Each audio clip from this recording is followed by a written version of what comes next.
Howdy everybody and welcome to part 7 of Scaling the Spectreman verse. And as I write this, the first episode just came out, so let's see how many thousands of views it's gotten. Bruh. Oh.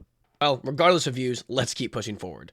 Today we'll be scaling Salamander, Xenogarid, and Spin Cobra. So let's dive in.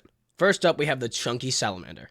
Like always, let's take a look at his abilities, which include Prehensile Tongue, Fire Breath, Spiked Tails, and Burrowing thanks to some statements.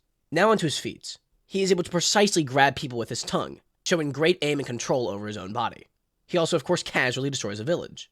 But he isn't very durable, showing that he gets pretty irritated by simple rifles. Though later takes some of Spectreman's most powerful attacks, it's kind of weird. And later he lands attacks on Spectreman, granting him faster than light movement. His greatest feat, though, is when he welded Spectreman's eyes closed.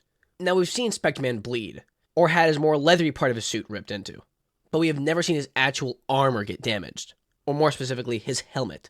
It's one thing to be stabbed or ripped apart, but being melted is a whole another level. But once Spectreman got his vision back, Salamander got packed up pretty fast.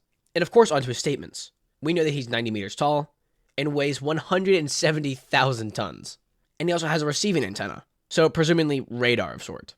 We know that a single blow of Salamander's claw can reduce a building to rubble, and he quote-unquote has the power of Earth, so effectively planetary? Though being able to fight with Spectreman, would scale him much higher than planetary.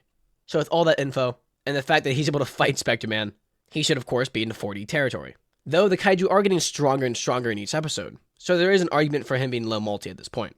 And next up, Xenogarid, the giant crab lobster monster thing. His abilities include Claws, Shell, and Air Breath according to the wiki, but given how it looks and sounds, it seems to be more of a fire extinguisher breath. And he's also able to make electricity when his claw touches his tail. Now onto his feats. He casually destroys a village. He also takes Spectreman's kicks with no damage. He was also able to smack Spectreman to the ground many times. And he of course keeps up with Spectreman, meaning he's faster than light. And now of course onto his statements, though there are almost none. We do know he's 25 meters tall and weighs 500 tons. We have Spin Cobra. And again, there isn't much on him either. Starting with his abilities, which are limited to Pollution Consumption and Self-Repair. And he only has one feat, that being he was able to overpower and hold back Spectreman from attacking Zerrigan. And thanks to some statements, we know he's 30 meters long and 100 tons. We also know he can make 200-meter leaps. So with all that info, they should both be around 4D. And there we go, the 7th episode done. I know they're getting shorter and shorter, it's just these kaiju are starting to have less and less statements and feats. But regardless, I really hope you guys enjoy the series so far. And I also want to mention one thing. There are a lot of Spectreman kaiju that the wiki just completely forgets about. So in the following episodes when they pop up, I'll have a speed scale for them. So just wanted to put that out there if I scale 4 kaiju in an episode that has 3 on the thumbnail. So as always, keep collecting. Guzzle the guy out. See ya.